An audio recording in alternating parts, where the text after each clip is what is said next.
ચાલો બધાને જય શ્રી કૃષ્ણ, જય સ્વામિનારાયણ ને જય માતાજી. સોમવારની સવારે શું થાય છે? શું કરસ તું? બસ બસ રમો છો? તો બસના ડ્રાઈવર આવે એ રીતે હાવ પાયર ઉપર બેસે છે, જગ્યા નથી મળતી બેસવાની. હે બા લખનભાઈ છે અને તું? એના બસના ડ્રાઈવરનું નામ છે ને એટલે એ બધાને એ રીતનું જોતો હોય. ચાલો સરખો બેહી જા. હલો. અને હવે ભાઈ ગઈ બસ. સરસ. પડતા નહીં હો ડ્રાઈવર તમે પાછા. બા વેદુને હોસ્ટેલે મૂકી આવ્યા. તારે જાવું તું કા? ચાલો કામે લાગીએ.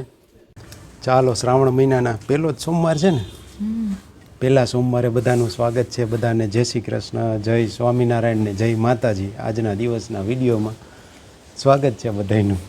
પહેલી વખત એને ટાઈમ મળ્યો બાજુમાં બેહવાનો અને મને ટાઈમ મળ્યો અને વાતાવરણ સારું છે. અત્યારે તડકો બડકો છે નહીં, સ્કૂલે બાળકો વૈયા ગયા હોય એટલે હવે કંઈક થોડુંક નકર એની તૈયારીમાં ને એમાં બધામાં વ્યસ્ત હોય. શું ચાલે છે બધું બરાબર ને? આઠે પોર આનંદ ને? તો વાંધો નહીં. ને પવન બહુ સરસ મજાનો અત્યારે વાઈ રહ્યો છે. તડકા જેવું કાંઈ છે નહીં. વરસાદ આવે એવું લાગે છે પણ હજી આવ્યો નથી, આવતો નથી. જણાવો કંઈક જણાવો. કાંઈ નહીં.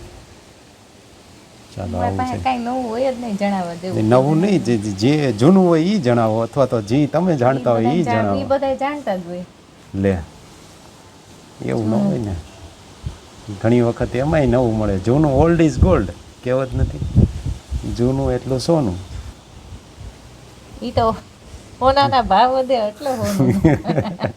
સોનાનું તો નામ લીધા જેવું નથી અત્યારે. ઓલ્ડ જૂનું આવી ગયું. હવે નવું લેવા જાય તો અઘરું થઈ જાય કે એટલા માટે ઓલ્ડ ઇઝ ગોલ્ડ જ કહેવું પડે. કારણ કે નવું ભેગું કરવું અત્યારે અઘરું છે.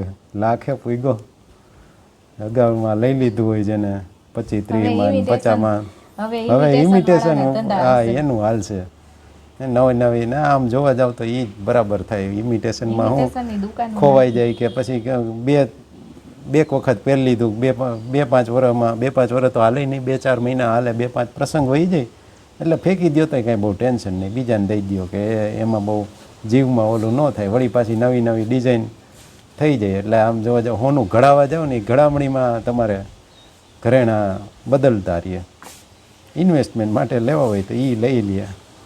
ચોહલા હવે તો અઘરા પડી જાય. નાની ગીનીઓ ને એવું બધું આયલા રાખે. બિસ્કિટ એને ન પડે ને, એને લઈને રાખાય હોય ને લેવા વાળા. બિસ્કિટ લેતા હોય ઘણા. હા બાકી પાર્લેજી. આ ખવાય તો નહીં, ઓલું ખવાય તો ખરા. શક્તિ મળે. પાર્લે એમાં ગોલ્ડ આવી ગયા આવે માંડ્યું ને. હા એટલે ઈ ગોલ્ડ લઈને આપણે ગોલ્ડ થી કામ છે. હા ઈ ઓલ્ડ જ છે. આમ કંપની ઓલ્ડ ઇઝ ગોલ્ડ. અને કંઈક પોષણ તો આપે. ઓલું તો જોઈને કેટલું કહીએ ભાઈ ભેગું જ કે આવવાનું નથી. હા એ આપણે નાના હતા ત્યારના આવે ને એના જેવા હજી એકેય થાય નહીં બિસ્કિટ ટેસ્ટમાં ને બધી રીતે. બીજા કેટલાય નવા આવ્યા પણ એ ખાઈને એની સાથે જૂની યાદો જોડાયેલી હોય. પાર્લેજી, પછી ઓલી કિસમી ચોકલેટ રેડ કલરની આવે એ તો હજી આવે જ છે. હાજમોલા આવતી, આમળા, પાચક આવલા, જલજીરા કેટલું આવતું. મધપીપર આવતી એ તો જો કે હવે લુપ્ત થઈ ગઈ, દેખાતી નથી. અને એ ટેસ્ટ જે આવતો ને પાનપરાગની તો એ તો ઠીક છે પણ બીજી આવડી રાઉન્ડ શેપની લંબગોળ આવતી ને અંદરથી એમ જેલી નીકળતી ને મસ્ત હોય. એ ફ્લેવરની જેલી ફ્લેવર જ આખો અલગ. એ સ્ટ્રોબેરી નહીં આમ હોય એવા કલરનું પણ આખો અલગ ટેસ્ટ હોય. હવે તો એ આવતું જ નથી, પૂરી થઈ ગઈ. પછી ટોપરાની ગોળી આવતી, હવે તો એ પેક આવે. મધ પીપર અમારે અહીંયા એક બાપાની દુકાન હતી ને બાપાની દુકાનેથી લઈ આવતા ચોકમાં જ. પ્રકાશભાઈની દુકાન રહીને એના પપ્પા બે હતા પહેલાં. એ બાપા અમે એ મોટી ઉંમરના હતા એટલે એની બાપાની દુકાન કહેતા. ત્યાં એ રાખતા એટલે બાપાની દુકાનેથી લઈ આવતા. ને બેહવા એમ આનંદ જ આવે એવું અહીંયા તો આજે તો આનંદ જ આવે એવું. ના ના હોઈ જાય ને હવે કાંઈ વાંધો નહીં, ટાઈમ થઈ ગયો એટલે ના પણ એમાંય કેટલીક વાર કેટલું કન્ટિન્યુ હોય પછી તું આટલી વાર બેઠીને આટલું મારું કન્ટેન્ટ થઈ ગયું, આનંદ આવ્યો, હવે હોઈ જાય આમાં પછી બીજું શું હોય, લાંબુ કેટલું ખેંચવું, માણસો બોર થઈને.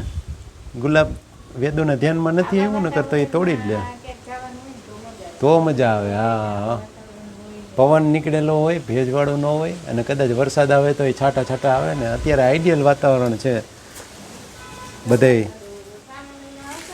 હા ત્યાં કાં વરસાદ વધી જાય ને કાં પછી ઓલું ભેજવાળું થઈ જાય તો એમાં ન મજા આવે. આમાં અત્યારે મજા આવે એવું છે, ભેજય નથી. આઈટમ ઉપર હા ત્યારે તો ઓમય થાય ને, પછી માણસો એટલા બધા ટ્રાફિકમાં બધે નીકળી ગયા હોય એટલે એમય છે એવું બધું હાલ્યા રાખતું હોય. અત્યારે તમે ગીર બાજુ જઈએ કે પછી એવી પ્રાકૃતિક જગ્યાએ, ઓસમ ડુંગર જેવી જગ્યા ઉપર મજા આવે. જવું છે? ના ના મારે દાંતના દવાખાને જવું છે ને, બપોર પછી કામ થઈ જાય 4 વાગે, એટલી વારમાં હું પાછો આવીને ગયો. આપણે અહીંયા બધું અહીંયા જ છે એમ માની ઇન્ડોરે હિંચકી લીધું. ઓસમ ડુંગરે અહીંયા આવી ગયો અને ગીરે આવી ગયું. ચાલો પવન જોરદાર છે. આજ માટે આટલું જ રાખશું. વ્યસ્ત રહો, મસ્ત રહો, સાથે તંદુરસ્ત રહો. ફરી પાછા મળશું કાલના વિડીયોમાં. અદ્ભુત પવન છે ને અદ્ભુત આનંદ આવે એવું વાતાવરણ છે આજે. ચાલો 2 દિવસની રજા હતી ને શિવુને, એટલે આજે સવારે એની ટેસ્ટ હતી. એટલે એમ કીધું હતું કે પરીક્ષા છે એટલે રોતો હતો કે મારે નથી જવું કે મેં પરીક્ષા આવી છે. તો પરીક્ષા એટલે હું એને કાંઈ ખબર ન હોય હજી આમ બહુ કે, પણ એને શું કે મેન તો 2 દીની રજા આવે ને એટલે પછી જવામાં થોડીક આળસ ચડે, એટલે પરાયણે પછી થોડુંક નથી જવું ને એવું બધું કરે. પછી મોકલી તો દીધો તો સવારે, એટલે હમણાં આવશે, જોઈએ એનું રિએક્શન લઈએ. આવે ત્યારે તો મોજમાં જ હોય, જોઈએ હમણાં આવે એટલે. એટલે શું હતું આજે સ્કૂલે? હે મજા આવી? મજા આવી? તો રોતો તો કેમ ગયો તો અહીંયા? હે તો ગયો તો અહીંયા કેમ એમ કહેતો હતો કે નથી જવું એમ? મજા આવી ને? શું કર્યું આજે એ તો કે? કાગળમાં લખ્યું જોડકા જોડવાનું, પછી કાગળ લખી દીધો કે આપ્યો પાછો? હે ખાલી એક જ હતું કાગળમાં જોડકા જોડવાનું જ તે? પછી નાસ્તો કર્યો, જમ્યો તો? શું લઈ ફિનિશ કરી દીધો? શું લઈ ગયો તો?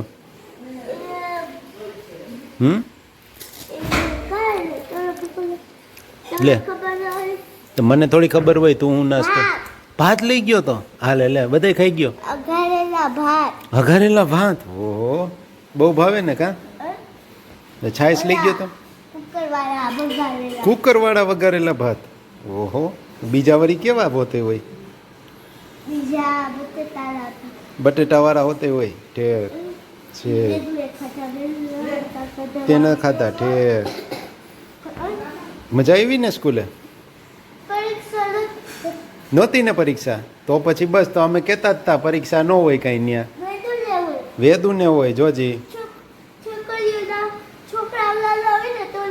હા તે એ તો અમે કહેતા હતા. તો તું કહેતો હતો પરીક્ષા આવી છે તો હું શું કરીશ સ્કૂલે? પરીક્ષા ન હોય ને, કાગળમાં લખવાનું જ હોય, એ લખીને વહી આવવાનું હોય. એવું તો કરતો જ. હા નાના છોકરાઓને ન હોય કાંઈ સીવું જેવડાની. આ મમ્મીને એને જ હોય. આપણે તો વાંચવાનું. આજ તો હોમવર્ક કંઈ નથી આપ્યું ને? વાંચવાનું આપ્યું હોય છે. વાંચવાનું હોય છે, વાંચવાનું. હા તો હાઈ જે હે ને હું વચાવીશ, આપણે વાંચશું હો. અરે વાંચવાનું તો હોય. હા ABCD ને એવું વાંચવાનું. હા તો પછી હા